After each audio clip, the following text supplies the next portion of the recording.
بسم الله الرحمن الرحيم.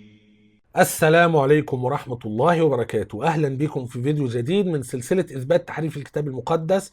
والنهاردة برضو هنستكمل عرض شهادات تاريخية هامة على تحريف الكتاب المقدس.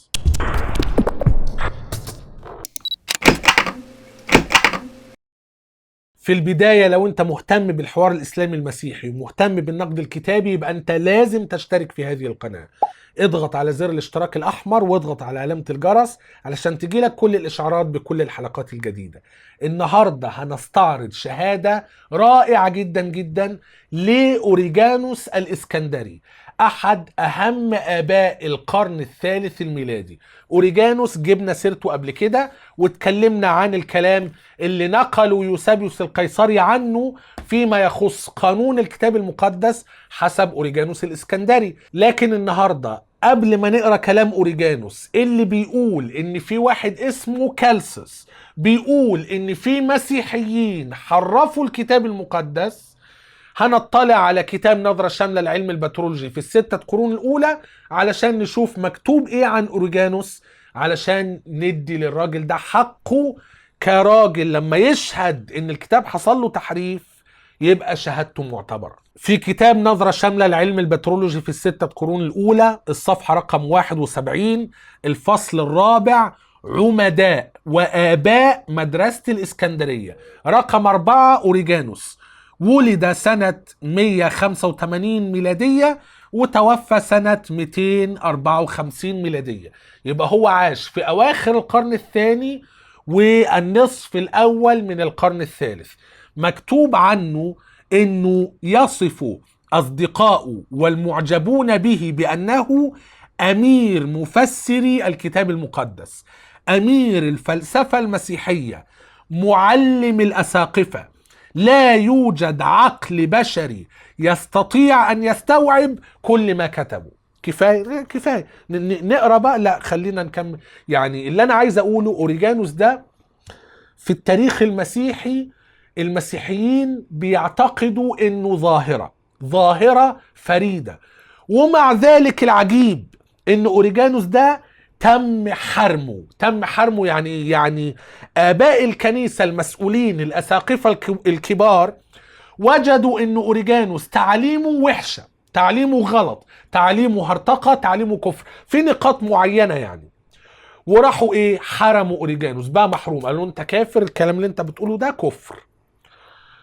رغم اللي احنا بنقراه عنه ده انه امير مفسري الكتاب المقدس وامير الفلسفة المسيحية ومعلم الاساقفة بعد كده حرموه. لا يوجد عقل بشري يستطيع ان يستوعب كل ما كتبه. هنا في فقرة بعد كده بيقول من شدة ولعه بالمطالعة كان يؤجر المكتبات طوال الليل ليقرأ ما بها من كتب. وقد امتدح القديس جيروم حبه للمطالعة وقال عنه إنه كان يقرأ وهو يأكل وهو يمشي وحتى أثناء راحته، وهكذا امتدت معرفته إلى درجة كبيرة، وكان تفوقه العقلي لا ينازع وعمل بالتعليم. تفوقه العقلي لا ينازع، فهو له كتابات كثيرة جدا جدا. لما نشوف بقى في العمود الثاني مكتوب يقول القديس أبيفانيوس اللي هو أحد آباء القرن الرابع إن أوريجانوس كتب 6000 مخطوطة كتبت باليونانية، وقد ترجمت بعض كتاباته إلى اللاتينية أثناء حياته والبعض الآخر بعد وفاته. ال6000 مخطوطة دول ما وصلوا لناش. كتابات كثيرة جدا جدا لأوريجانوس ضاعت. لكن هي الفكرة أن أوريجانوس كان أمير مفسر الكتاب المقدس وأمير الفلسفة المسيحية، ولا يوجد عقل بشري يستطيع استيعاب كل ما كتبه، وأنه كان تفوقه العقلي لا ينازع، وكان كثير التأليف. هنا في فقرة تانية في الجزء بتاع الكتابات بيقول كتاباته معظمها عقلية، نقد النصوص، تفاسير دفاعية، عقائدية، عملية، كلها حاجات متعلقة بالعقل والتفكير والنقد وهكذا. في الصفحة اللي بعد كده في جزء صغير عايز اقراه، هتلاقي في العمود الاولاني خلافه مع الكنيسة، لو عاوز تقراها مش مشكلة. وبعدين هنا ده الكتاب اللي احنا هنقرا منه الرد على كالسس، كونترا كالسس الفيلسوف الوثني. المفترض بحسب ما أتذكر إن كالسس هذا الفيلسوف الوثني كتب كتابات بيرد فيها على المسيحيين، وإن جه أوريجانوس فيما بعد ورد على كالسس. اللي أنا متذكره إن كتاب ضد كالسس أو الرد على كالسس موجود منه ترجمة بالعربي. طبعا هو الكتاب اسمه ضد كالسس، متقسم مجموعة كتب. للأسف ما تمش ترجمة الكتاب ككل إلى اللغة العربية. كان في كتاب طبعة مكتبة المحبة، هعرض الغلاف على الشاشة، ترجمة تعبانة وطبعة تعبانة وكل حاجة تعبانة في تعبانة. فأنا منتظر إن المهتمين بترجمة كتابات الآباء يترجموا مجموعة حلوة كده من كتابات أوريجانوس، ترجموا منها بس متفرقة. الكتاب ده ضد كالسس ما ترجمش كامل بحسب علمي، ترجمة حلوة وقوية وعلمية ورصينة ونقدية، ورصينة ونقدية وهكذا. فاحنا هنضطر نقرأ كلام أوريجانوس ضد كالسس من موسوعة الأنتي نايسين فاذرز، موسوعة آباء ما قبل نقية.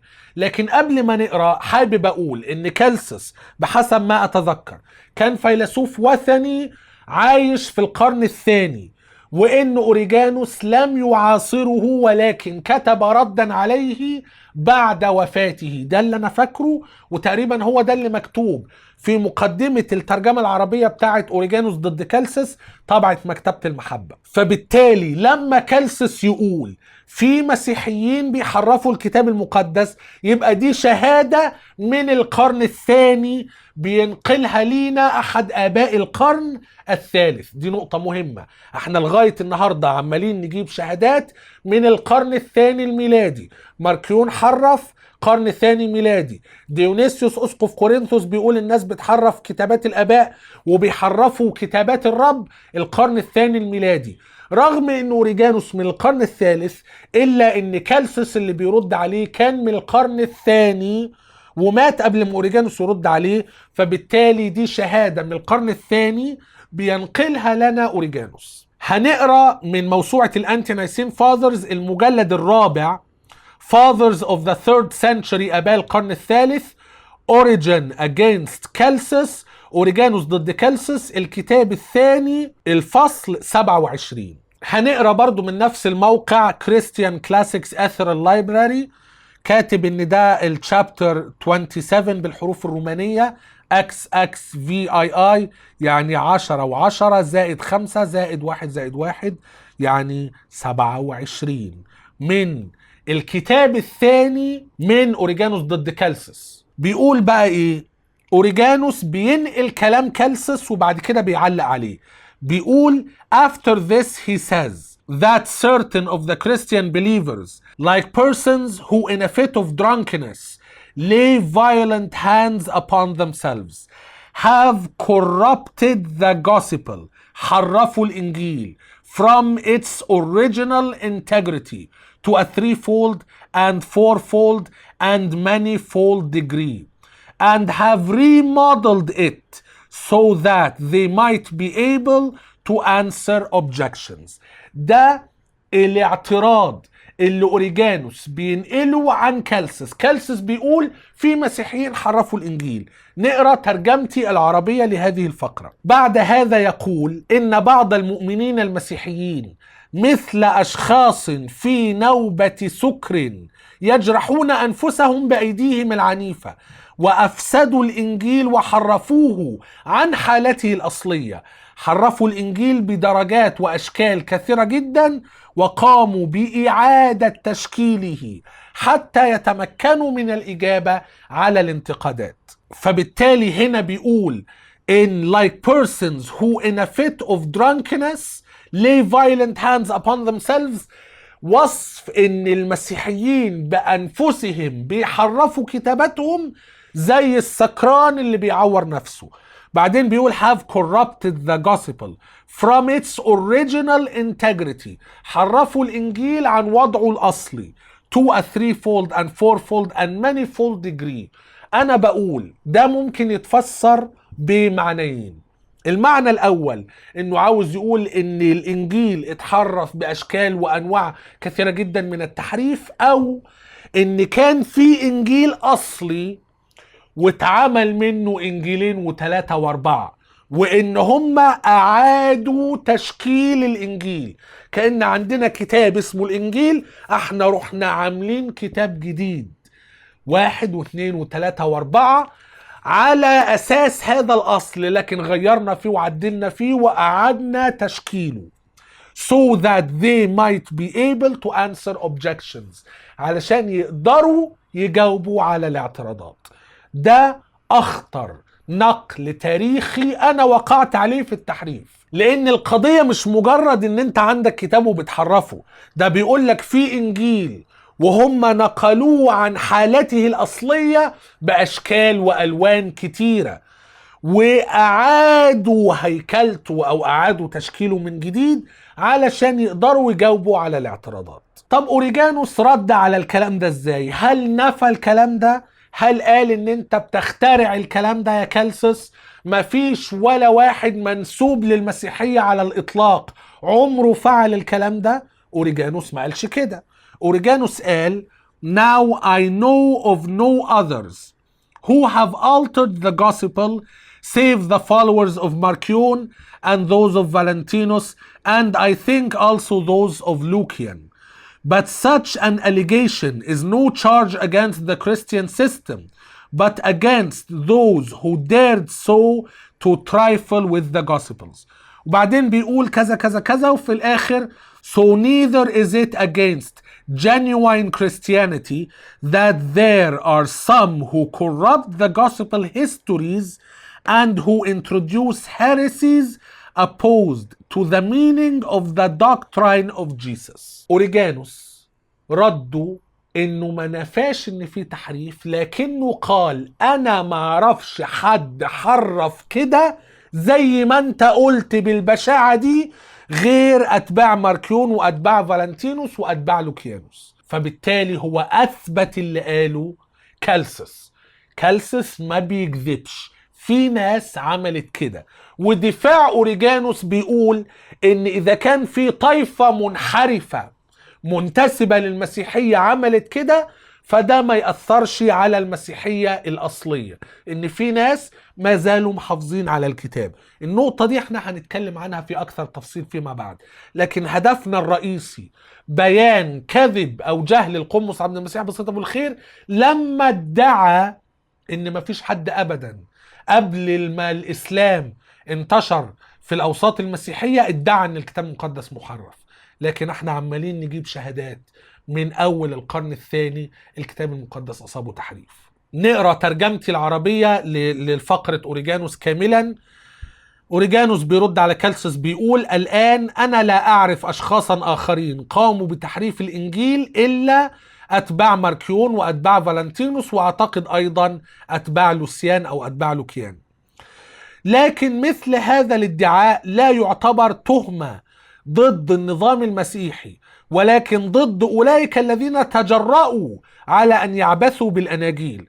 وكما أن وجود السوفسطائيين والأبيقوريين والمش عارف مين أو آخرين أيا كانوا لا يعتبر تهمة ضد الفلسفة، أولئك الذين يحملون آراء خاطئة، فهكذا أيضا وجود الذين يحرفون التاريخ الإنجيلي ويدخلون الهرطقات المضادة للعقيدة الخاصة بيسوع المسيح لا يحسب على المسيحية الحقيقية. فهو ما نفاش ان الكلام ده حصل، لكن بيقول زي ما في فلاسفة دماغهم تعبانة ده ما بينقضش الفلسفة ككل، زي ما ان في ناس منتسبين للمسيحية حرفوا التاريخ الانجيلي وادخلوا هرطقات ضد العقيدة الخاصة بيسوع المسيح، دول طائفة ما يفسدوش المسيحية ككل. احنا بنقول ان الجملة الرئيسية اللي قالها اوريجانوس اللي هي فيما معناه انا معرفش حد تاني حرف الانجيل غير اتباع ماركيون واتباع